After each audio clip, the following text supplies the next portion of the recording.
سير ماضيك الصلاة حرمة مجرى هيا شرع حتى أوروبا از شفیق بلی دنگبه شفیق بله یونج شفیق محمد حسین سی او دورا 1905 دوان لگوندی بله سر بقلوان و لگلی گویان هوتیه دنه اینان جانم گرو جگم مادر کتا لیلی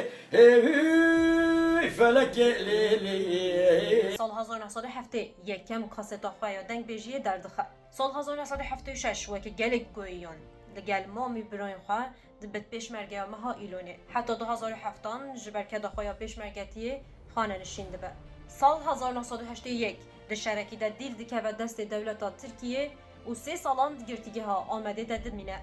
اویش مخابن نصیب خوشوان اشکنجه این گرتیگه ها آمده گرتن بله نتنی او جمال وی گلک کس به طایبتی جبرای خوشککوی و کرکوی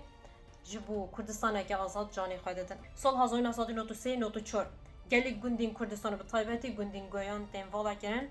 او کوچبری بر به باشور کردستان و دست پیدا کرد دنگ بیج مجه بر وی پیلا کوچبری تکاوتن و دروازه باشور بود بریا کوچبر به جج دستی لشکرین تر گلک اشکنجه بینتن مخابن دمی پیش اف اشکنجه جرات بن نخوشین گران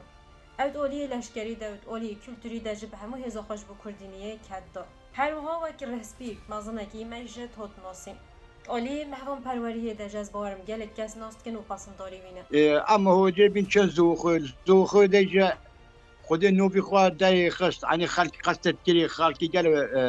قصد مولوان کری موان را بوش بی انسان کی جمعی بین بوش بین او زیده تری جیان خواه لباجار زاخو در واست کتن اولوی داره گلک خباتن دنگ بجیه دکه نابل خوش نشین بینی حوزه میره نمیش که زونه نه بینی چمیتا یاس بری وی مقاطی مخابن او اشکنجه جرد بن نخوشین گران و دم که درش تداوی دبینه یکی گولان 2021 دنگ به شفیق بلهی جبر راستانا دل کوچا داوی دکه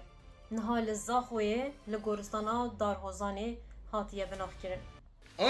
مال اسماعیل ما تشبر یه باکر